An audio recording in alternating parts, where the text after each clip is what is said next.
Welcome back, gang. It's Delty from Deltiasgaming.com here with BG3. Patch 8 has arrived, 12 new subclasses. I've played them all throughout the game, and I want to give you my ranking tier list as to what the best worst is, why, and how to use each of them. Like and subscribe if you get something out of this video. Timestamps are below, but you shouldn't skip ahead. Let's start first with what is different in this patch and why it changes my rating on each and every one of these new subclasses. Okay, so I'm in game. Couple things we need to explain, and the big change, one of them, is this Shadow Blade. This summons a sword in your main hand, which is a short sword, and it does psychic damage. The thing about this is it doesn't require concentration. It lasts until long rest, and you can upcast it. So if I'm on this Warlock here and I do this level 3 spell slot, the damage will be significantly more. And you can use a shield in your offhand with the specific weapon and do a ton of damage. It also scales in effectiveness off of strength or dexterity. So what you can do is use an elixir, like this elixir of Hill Giant Strength, to boost your damage overall with it. As you can see, it jumped up a couple. Also in Act 3, you can get Cloud Giant Strength, which takes your strength all the way up to 27. Why this is so important and relevant is it allows every new spellcaster or previous subclasses to basically be able to play a melee hybrid build just using the elixir, or just ranking up their dexterity if they want, using a one-hand and shield offhand. So tons of utility. It's a level 3 spell and you can get it very easily. Eldritch Knight can even get it, and so can Arcane Trickster, which are fighter and rogue classes, as well as Wizard, Warlock, and Sorcerer. So psychic damage, very important. Why? Because of the Resonant Stone. This Resonant Stone is at the end of Act 2 in the Mind Flayer colony, and it gives this little buff called Steeped in Bliss. Steeped in Bliss doubles psychic damage for any person in the vicinity of this. So you can chuck the little rock, or you can just put it on your person that's going to use his attack, and that's why you're able to get main hand attacks over 128 on my sword. So that is really important, but really only affects Act 3. Psychic damage also doesn't work on constructs, so you have to be aware of that. So Shadow Blade paired with Resonant Stone equals very good. And this Wrathful Smite, also psychic damage, if you can see a pattern here, will be available on other classes, specifically the Warlock. So those are 3 really good changes. And the other one is Booming Blade. Booming Blade is a cantrip. So when you use it, it deals thunder damage. And if you read it, it says it will do even more thunder damage when they move. So it will actually do thunder damage up front, and then if they move out of the way or so on, it will do even more thunder damage. You can use it one melee action. So if you have extra attack or improve extra attack, you can't use it every single instance of the attack, but you can use it once. And this thing is absolutely massive. Eldritch Knight Fighter gets this as well, making that subclass for the fighter extremely good with improved extra attack. Or you can get this Booming Blade cantrip by taking a high half-elf in character creation. Note on that though, if you respec the high half-elf, you will not be able to respec the initial cantrip you took, so most people's characters are Firebolt. If you're starting on a new one, you can get this Booming Blade and use it in these melee attacks. So like how this works in reality is if I enter turn-based mode and I hit Booming Blade on myself, of course I whiff it. Don't use that in the footage. So how this works in reality, part 2. We'll enter turn-based mode, Booming Blade, don't miss, 75%.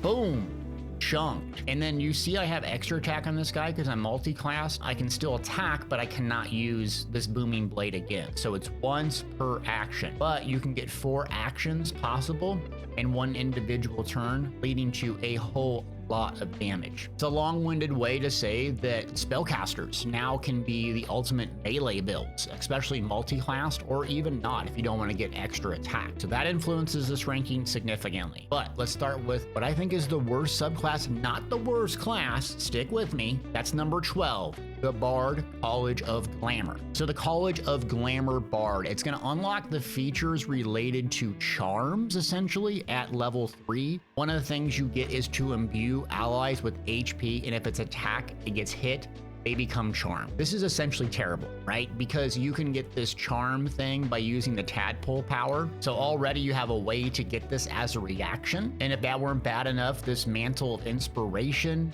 gives you 8 temporary hit points with 6 levels invested into the bard, 3 allies, and they have to be 9 meters away. So this first initial thing you get is not very powerful whatsoever. Yay, we get a few hit points. Bizarre for the subclass. At level 6, you get your main bonus, which is another bizarre thing. That's a Mantle of Majesty Command. All this is essentially the command spell, but you can only use it once per long rest.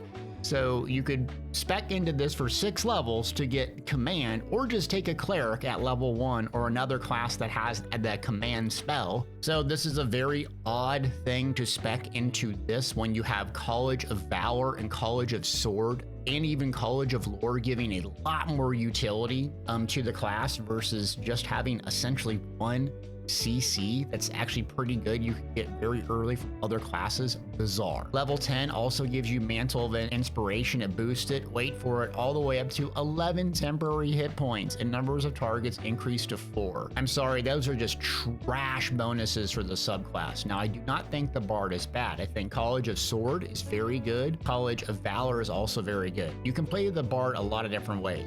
One-handed shield. You can play it with dual crossbows, with a back bar longbow. I mean, all sorts of stuff, and it's a good class that has a lot of good utility.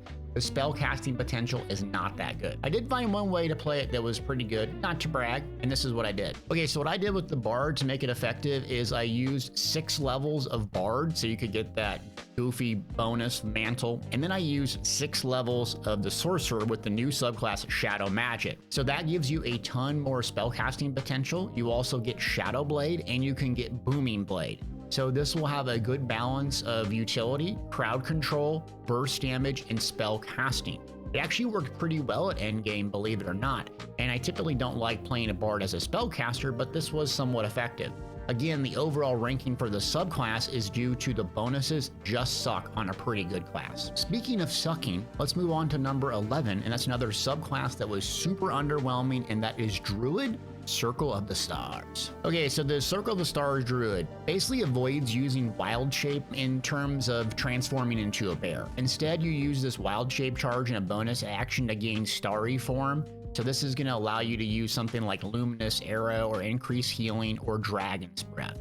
So the strength of this specific subclass starts out pretty powerful in Act 1 due to getting a free Guiding Bolt, and you can use your bonus action to do a little bit of radiant damage. Why that's super useful is you can get Luminous Armor set in Act 1, and that triggers this Radiant Orbs debuffs attack rolls. So attack roll means they can't hit you. So you can stack as much radiant damage as possible and do actually pretty decent as a debuff / tank / healer stuff, especially in Act 1. And then when you get to, I think, level 5, you get this specific spell called Spirit Guardians. You can turn that on, and then you're just walking as an AoE radiant producing a juggernaut. So what's the issue with the Circle of the Stars Druid? Well, the Circle of the Moon Wild Shape, the Tavern Brawler feat, which allows basically the Wild Shape damage to be scaled off of your strength and unarmed attacks, now works on honor mode, meaning the Wild Shape Circle of the Moon Druid is capable of being honor mode solo. So you pick this up, and while it's good early on because you can do about 1d8 extra radiant damage with your bonus action, beyond level 3, 4, and 5, you're just surpassed when it comes to raw damage from Circle of the Moon, getting in that owl bear or whatever form, especially later on with the panther. So if you come in game and you click this, you go to the starry form. The dragon is like basically the dragon race bonus, terrible, a little bit extra healing, or the starry archer form. Click that. And then boom, you can do 1d8 extra radiant with the bonus action. Yay, boom. Oh, I gotta fight everybody. That was bad. Don't clip that. All right, so you get the point that it's actually not that good. And if you wanted this radiant damage, AoE debuff, I would definitely recommend a light cleric. They can do it a lot better, have a lot more damage potential, and a lot more healing. So another class that I like, but a subclass that doesn't offer a lot to the kit. Moving on to another subclass I didn't care for, and that is Oath of the Crown Paladin. So the Oath of the Crown Paladin is ideal for those players that want to play a tank, because at level 3, you gain the ability to taunt enemies around you with Champion's Challenge subclass feature.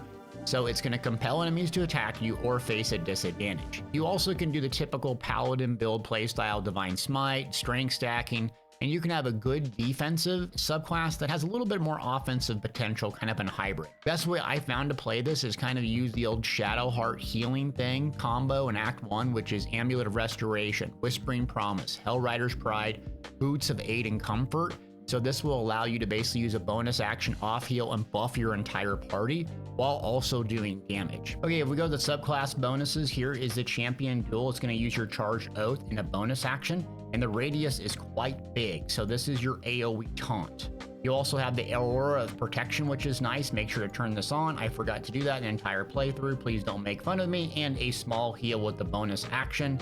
That's level 6. The issue with this subclass is, yes, you have a taunt, so to speak, but there's also other classes that are better at tanking and or healing, specifically the Light Cleric again. It can heal built in, it can do the Radiant Orbs debuff, it can get over 30 AC, so it can avoid attack, debuff every enemy, and do better offensive damage. So it's just a subclass that's a bit niche, and I think the Paladin is used in better things besides getting a random taunt, if you will, that doesn't necessarily even force enemies to attack you. Moving on to number 9 in C tier, and that's the Swashbuckler Rogue. The Swashbuckler Rogue is really melee focused. It wants you to play in melee because fancy footwork and this thing I can't pronounce, Audacity. So what Fancy Footwork is going to do is at level 3, if you make a melee attack against a target, that target cannot take opportunity attacks against you for the rest of your turn. So you can attack and move on. And at level 3, you get +2 initiative, which is really nice. And you no longer need advantage to trigger sneak attack if you're within 1.5 meters of the target. Why that's useful is you can play in melee range and not have to worry about triggering the sneak attack for a lot of extra burst damage. At level 4, you're going to get this Flick of the Wrist,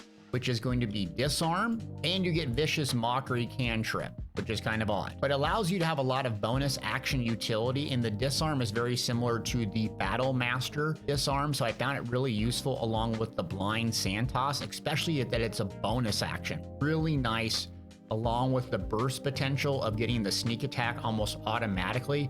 Downside is it does force you into a melee playstyle specifically, where the Rogue can excel playing ranged. So I usually don't use Rogue beyond level 4 because I get what I need from the class, then I move on, and I did exactly that for this build, and I found it really, really good actually. So what I did is I had 4 Swashbuckler and then 8 Eldritch Knight. The reason I did Eldritch Knight, to get Booming Blade. So what I did was I took advantage of that sneak attack bonus for the burst. I did the Booming Blade with my main attack and action, and then I got extra attack, and then also if you're a fighter all the way up to level 8, you get tons of feats. So I went with a dual wielder type setup, high crit, anything I could do to do burst damage in the build worked fantastic. Overall, I still prefer the Rogue Thief as either a main class or a multi-class because I love the extra bonus action every turn. I may be ranking this guy really low, and I apologize if that's so, but it is a decent subclass, and I'd recommend it if you want more of an RP, Pirates of the Caribbean, Jack Sparrows type of build. Moving on to a subclass that was added, Fighter Arcane Archer, which I think people will like,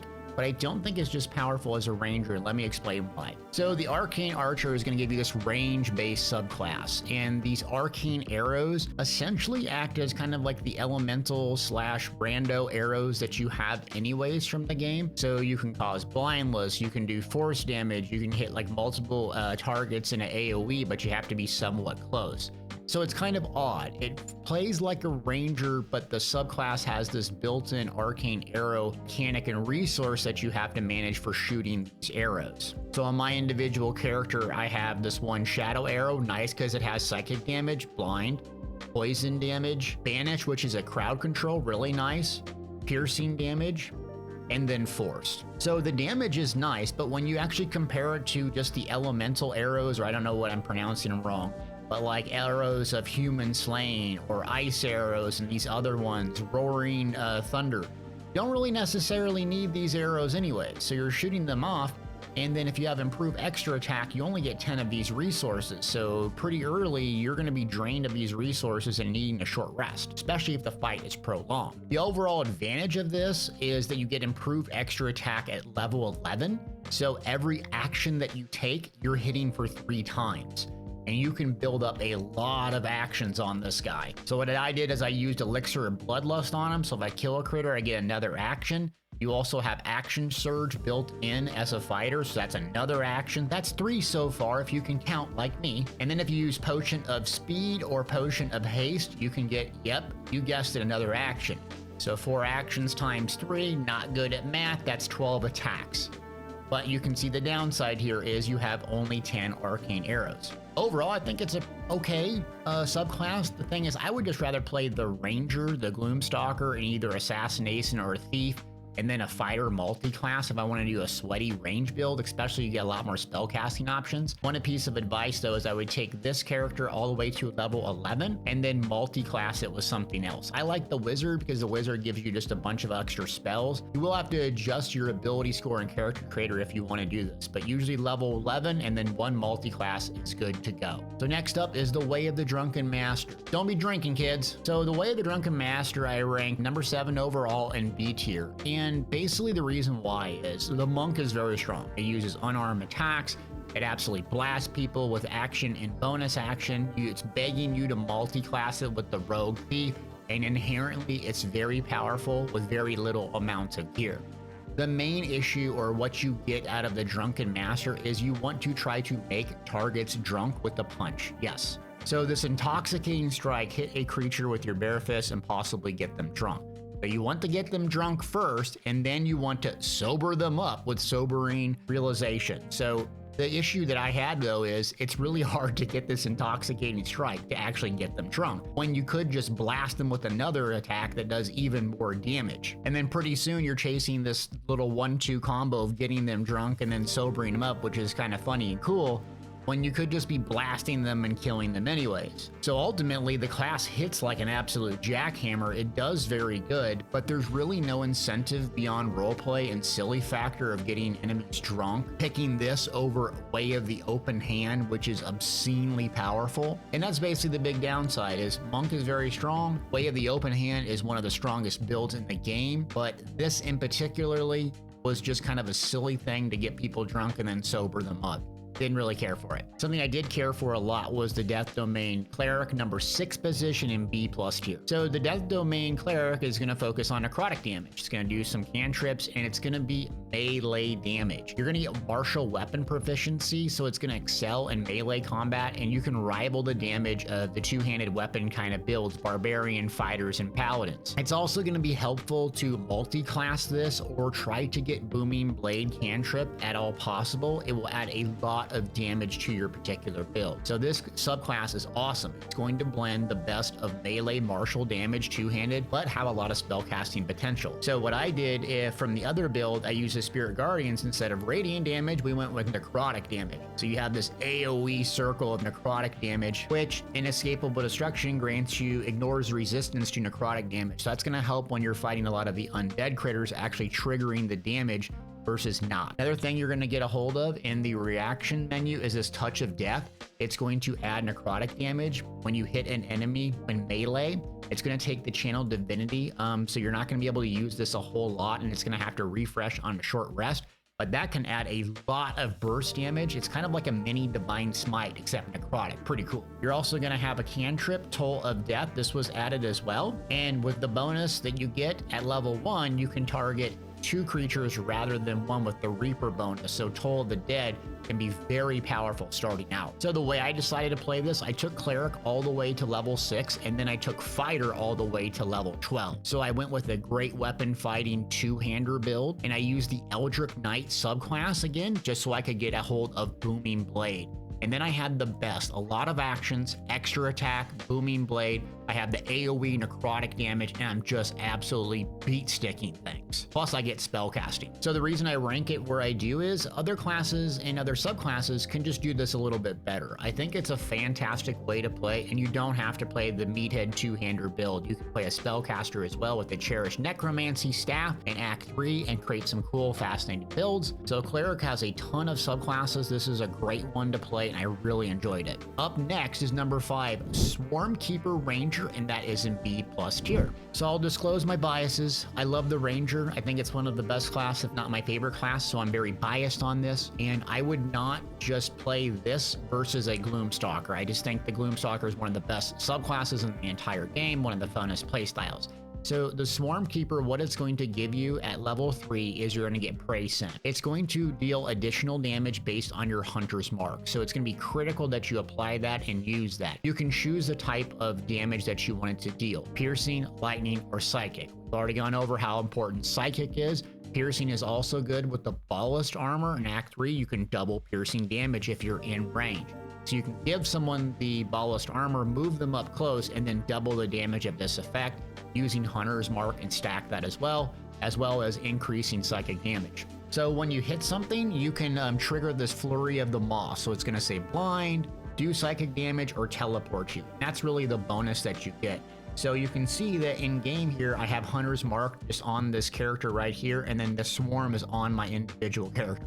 So you have to just constantly make sure your Hunter's Mark is up, or you have almost no benefits of this at all. And then you get some more bonuses the further levels that you go, but I don't think it's really advantageous to do that with a Ranger. So what I usually do is a normal 5-4-2 split. I go 5 Ranger, multi-class, Rogue, Thief, or Rogue, Assassin, and then I do 2 with the Fighter. That gives me Action Surge. I either get an extra bonus action or more round 1 utility. And I get all the benefits of the Ranger without sticking around for just a couple of weeks subclass bonuses later on.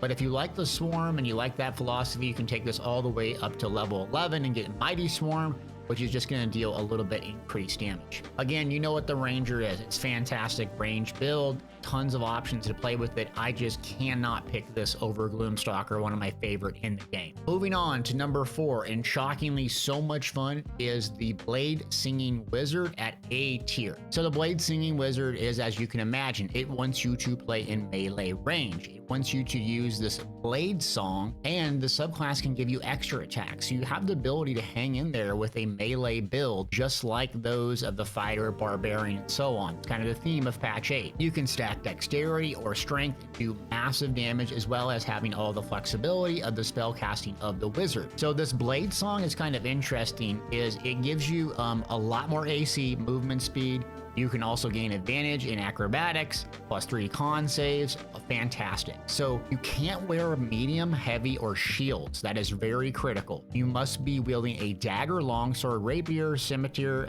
short sword, or sickle. So it really doesn't want you doing the sweaty meathead two-handed builds that I play constantly. This was challenging for me, I must admit. Now what this does is it builds stacks of this Blade Song, and then when you consume them with Blade Song Climax, no jokes here, it's going to heal you for 1d6, and that's going to be a bonus action. So what you do is you want to stack as many melee attacks as you can, build up as many stacks as you can, and then consume them for a burst heal. It also acts kind of like as a mini teleport. You jump and hop, and with a bonus action 3-meter movement speed, you just boom, get a flood of healing. So it's a fantastic, really interesting, fun way to play the wizard that makes it 1,000 times more fun than just doing a spell casting for me. So I had a goofy build that I did with this. So what I did is I took the wizard all the way up to level 6. At level 6, you're going to get extra attack built in, so you can build more and more of those stacks of the Blade Song. Also, you're going to get tons of spells that are super useful, like Counterspell and Fireball. And then I took a couple levels of Paladin just basically to get Divine Smite and a couple other things. You can get Wrathful Smite, Psychic Damage, Resonant Stone, I See You, or you can get Thunderous Smite and just slap someone in the face and stun them, knock them down. And you can get good old Booming Blade cantrip, so you can see where this is going. And then also I took 4 levels of fighter. The reason why is I wanted to get action surge. I took the champion subclass for more critical and have this just melee powerhouse that has tons of survivability and defense. Also, I took Shadow Blades. What I do here with this character is I upcast all the way to the level 4 spell slot. So Shadow Blade hits very hard. It counts as a short sword in my hand, so I don't use a shield in my offhand, so I can keep that blade song rolling. And then I just boop things with psychic damage, resonant stone, and I have all the spell casting potential: Booming Blade, Mirror Image, Counterspell, Fireball. You get it, people. So what's the issue? Why isn't it ranked higher? Well, the reason why is the Warlock and the Sorcerer subclasses do this exact same thing, just a little bit better. Moving on to a class and subclass I think is capable of soloing honor mode, and that is the Giant Barbarian. So Giant Barbarian is up next. That's number 3 A+ tier, and it's fantastic. It's basically a throw build that is kind of like an improved version of the throw build, and people have beaten honor mode with that type of build. So the Barbarian is going to want to use clothing early on, and eventually you can use the ballast armor and double piercing damage and have this trident you can chuck that automatically comes back to you. The biggest deal with this Barbarian is your rage, Giant's Rage, only used in combat, but what it's going to do is double throw damage. So the combo that you're going to run is something with that, and then also the Tavern Brawler perk, and also the Tavern Brawler perk. You make an unarmed attack, or use an improvised weapon, or throw something. Yes, throw something. Your strength modifier is added twice to the damage and attack rolls. So the kind of sweaty build is to tank your strength and ability score at character creator on purpose, and then use good old elixirs to rack it all the way up to level 27. Boop. And you can see, take that and look at how much more melee damage I have, as well as chucking. You will absolutely melt things just chucking. Now, the humongous advantage to this build is Elemental Cleaver that you get at level 6. So what you do is you can actually pick the different types of damage that you want it to do: acid, cold, fire, lightning, or thunder. You have to be in rage, but it doesn't cost an action or bonus action, so you can keep doing it. And gain the thrown property. So thrown weapons, melee weapons that are also made to be quote-unquote thrown, such as daggers, hand axe, javelins, light hammers, spears, and tridents. When thrown, these weapons deal damage, the same damage they would for a melee attack. And if thrown, it will immediately reappear in your hand, meaning you can use non-throw weapons, essentially kind of bind it, this Elemental Cleaver, chuck it, and it comes right back. Okay, so I entered combat, I hit Giant's Rage. Okay, instead of the tridents, I have the Baldurian's Greatsword. So I'm gonna hit this Elemental Cleaver thing. Let's go ahead and hit this type of damage, and boop. Now I got it bound Elemental Cleaver, and you can see it has the thrown property now. So I'm gonna hit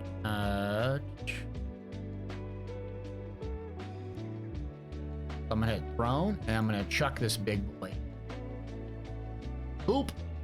So I booped him, and guess what? It returned right away to me. So this opens up the ability to throw basically any weapon now, get extra elemental damage. So a build that was already capable of soloing honor mode is even better. Downside, don't have spell casting right. You're going to be vulnerable, but you have range, you can still play in melee, you can chuck things, you can stun things. And did I mention the Giant can kick people with the bonus action? Show that in the video. So you have a lot of great CC. It's just super fun. You get the point. So basically the way I play this is I love doing a Barbarian Rogue Fighter. I do 6 Barbarian to make sure I get that Elemental Cleaver. I do 4 with the Rogue Thief. I take the Thief subclass because I want to get that extra bonus action. And then I use the Barbarian Kick constantly, which is a bonus action.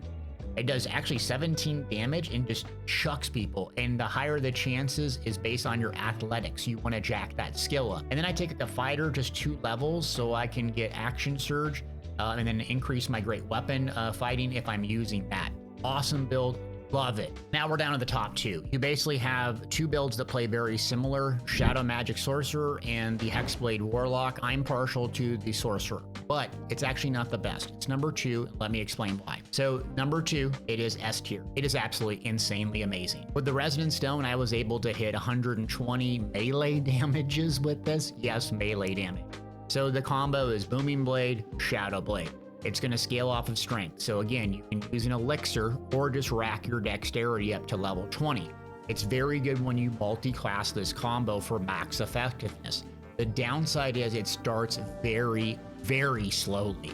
And especially that you don't get proficiencies in like medium armor and other weapons, it makes it almost mandatory to take level 1 as a Hexblade Warlock or take level 1 as a Paladin. Both work. The tricks that Warlocks have been using forever now is using this Darkness spell on top of themselves. Well, that's what you get with this guy. You get this Eyes of Darkness, but if you read it, if the caster can see normally in darkness, both magical and non-magical to a distance of 25. So it obscures and blinds creatures within it, but not you. So you basically just cast this on top of yourself and just start booping things. Another added advantage of this individual darkness is the Shadowblade spell will gain advantage when you attack in dim lit or darkness. So basically you get the Shadow Blade, you get the Booming Blade, you get Wrathful Strikes, you put this cloud down, and pretty much no one can hit you, and you can hit them. Huge. Another added advantage is to get this Hellhound thing, Hounds of Ill Omen. So it summons force this creature, it costs sorcery points only. So 3 sorcery points, you drop this puppy down, it has 33 HP, and it can use this Umbra Tangle. So it traps enemies in this vines, and it just absolutely harasses enemies. So it's a fantastic little critter that you can get at level 7, and very similar to what the Hexblade Warlock gets. Now there's all sorts of gear. I don't have this guy mid-max, but stuff like this Dark Justicar helmet. When obscure, the number you need to roll a critical is lowered by 1.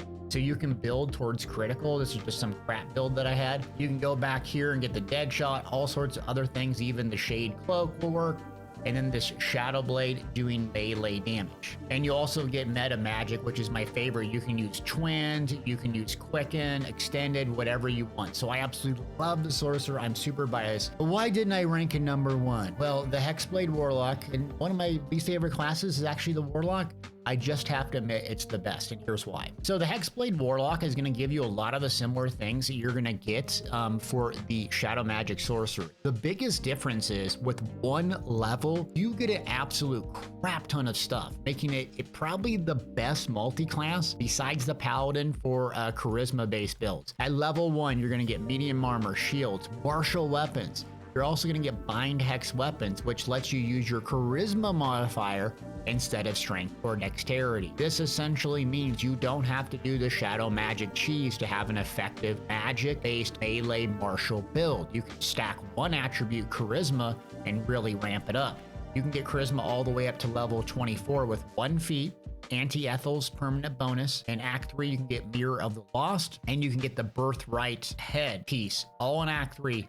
24 charisma, and absolutely melt things as a spellcaster and a martial damage dealer all in one thanks to that bind Hexblade. You also get Hexblade Curse. Number you need to roll a critical is reduce while attacking the target. This refreshes on short rest. It's range, and it uses a bonus action last 10 turns, and guess what? You get a little HP, so you have bonus action utility. You got the same exact combo that you normally have with Booming Blade, Shadow Blade if you want to use it. You also get Wrathful Smite. Psychic damage can be doubled from the Resonant Stone with the Steeped and Blissed. You can see where I'm going with this. And you can cast a Darkness spell on yourself, but the Devil's Sight Eldritch Invocation you can see normally. So you get the exact same sort of thing here that the Sorcerer does, just a little bit different spells. At level 6, you also get this Cursed Spectre. So you can raise a Spectre from the dead using a reaction. Not an action, not a bonus action. Also at level 1, you can get Shield and Wrathful Smite. So you just have so much utility, making it the ultimate multi-class option. You can do the exact same combo that the Shadow Blade Sorcerer can do. You just lack meta magic. You also lack a lot of spell slots. And that's where multi-classing comes in. Whether you choose a Paladin, a Bard, a Sorcerer, it's an ideal thing to use this multi-classing setup. So what I did is a 6 and 6. I use Warlock for 6 levels, and then I use Paladin for 6 levels. Unlike the Sorcerer though, you have all this weapon and armor proficiency at level 1, so you don't have to multi-class your very first level. You can just stick with the build at the start. You can also get Counterspell, Booming Blade, Eldritch Blast, so you have range. I started an honor mode game with my buddy, and we started playing, and I was like, wow, this is so strong at level 1. I was shocked at how strong it was, because I got Eldritch Blast, Grateful Smite, and Shield. I have crazy survivability, I have range, and I can boop things in melee range, and I have all the proficiencies. So I don't like the Warlock class, but this subclass to me is like absolutely juggernaut amazing. I'd highly recommend it, just even to take a 1 or 2 level dip in to get the proficiencies and some of these bonuses. You will not be dissatisfied. Drop the darkness on yourself, whether you're using Shadow Blade or not. Enemies basically can't hit you. They're trying to cast spells, they're trying to shoot range. They're gonna have to come close, and that's when you just boop them with Shadow Blade or something else. I was getting huge crits, whether it's Divine Smite or just a normal attack. This thing is an absolute beat stick, and I'm sure someone's gonna beat Honor Mode solo with it. Love it. Well, gang, super long video. Hope you got something out of this. All the builds that I'm using for this video are links in the description. And do me a big favor, hit that thumbs up if you got something out of it, and share with your friends. The algorithm doesn't always love these BG3 videos, but I know you do if you watch this entire thing. Thanks for watching.